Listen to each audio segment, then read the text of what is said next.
Over the past few months, the U.S. trade war has ignited a drive to make Canada more self-sufficient and boost investment in the country's infrastructure and domestic companies. But while many Canadians want our country to be more innovative, a new survey by Nanos Research for Shift Canada reported that only 32% of Canadians agreed that we've become more willing to be innovative, or they've become more willing to become innovative themselves over the past year. Through programs for youth, Shift Canada is trying to boost this stat by teaching the next generation more entrepreneurial spirit. Here to tell us more about it is AJ Tibando, CEO of Shift Canada. AJ, thank you very much for joining us today. Thank you for having me. We were saying off camera, a tall order for you. You've got some work there. How is it? Yes. How is it going? It's going very well. I think that this is a moment where a lot of Canadians, though we are a notoriously risk-averse country, recognize that it's time to change our tune a little bit. Part of why we exist at Shift is we know that we can't achieve our full potential as a country if we don't shoot for the stars and push ourselves to be as bold and ambitious as we have the opportunity to be. And what's been interesting is that while it's been a very turbulent year, I think it's helped to shake some Canadians out of their slumber or comfort and recognize that now is the time to change. Well, we aren't growing, right? If we're not facing That's right. challenges, we aren't growing, and that's a big thing. And when you're talking to kids, you focus on grades 5 to grades 12. That's right. When you're talking to them, how do you instill that? How do you instill that drive in them, or how do you try and encourage that drive? I guess is the better case. Yeah, I think we know that our prosperity for the future of the country relies on our competitiveness, our productivity. For kids, they're looking at things sort of much lower down to that of what does it take to try? What does it take to come up with an idea and go for it? One of the things that we really focus on is the idea of failure and teaching them how to embrace failure. A lot of times, the reason why we don't pursue entrepreneurial ideas or push ourselves a little outside of our comfort zone is because we're afraid of what happens when we fail.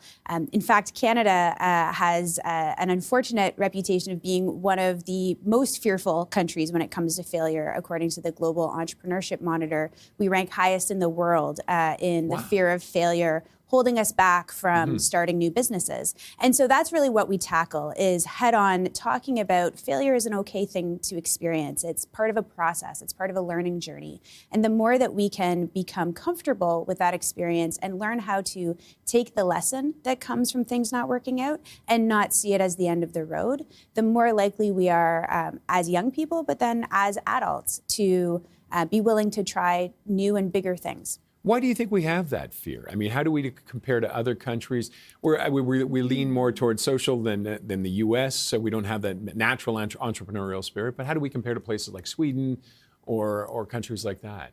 Yeah, we range up and down. Some years we're right near the top for fear of failures. Other years we're more aligned with some of those countries. I think that there are a lot of reasons why we have developed this over the years.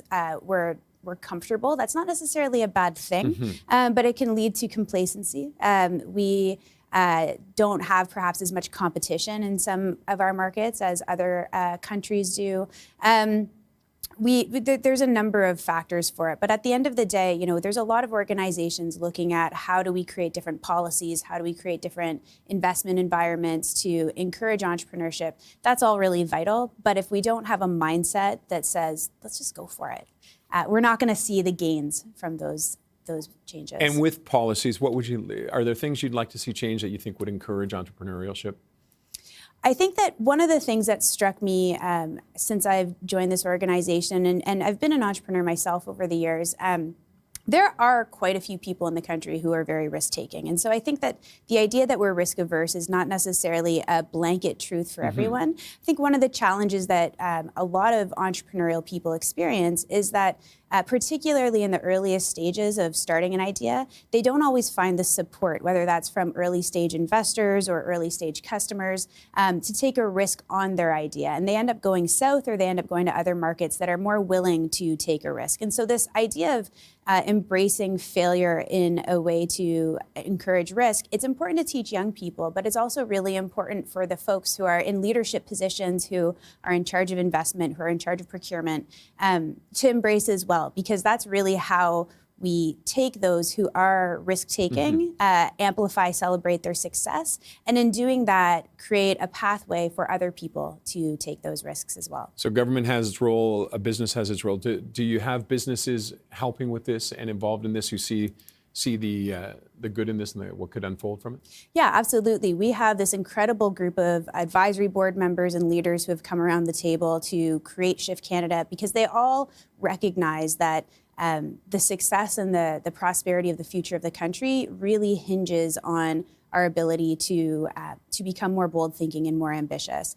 And so it's, there's a number of folks who are demonstrating leadership by joining this cause and taking up the mantle of taking bold action. And of course, holding the talent here is a challenge in itself as well. It is, but I think a lot of talent wants to stay. They often don't find the ecosystem willing to embrace them, to support their ambition. And so they're going to go where they're supported. So that's why I say that, the folks, we have a very risk-taking group of entrepreneurs, and the ability to support them is going to keep them here. And if they don't feel supported or that they can't find the resources to grow their ideas, they're going to go elsewhere. And that is the big challenge. Now, this has been going for 2 years, so you've had some students, you've talked to students. Have you seen successes? Are you starting to see successes as they move into college and university? Yeah, absolutely. We have served, last year we reached 162,000 kids across the country. This year we're aiming to double that. And we've heard so many stories of students who really, this program helped them unlock a piece of themselves that they were holding back, that found sort of courage and bravery to talk about their ideas in ways that they hadn't expressed them before, be comfortable with the idea of trying new things that they hadn't tried before. I think some of the most interesting stories that I've heard come from people who are self-described introverts, who were kind of sitting in the back of class and keeping quiet, and through this program really learned to find their voice, really learned to find their passion, and have started new initiatives or started new activities within their community as a result of it. Okay, AJ, thank you very much for joining us today. Yeah, we thank appreciate it. And that was AJ Tibando, the CEO of Shift Canada.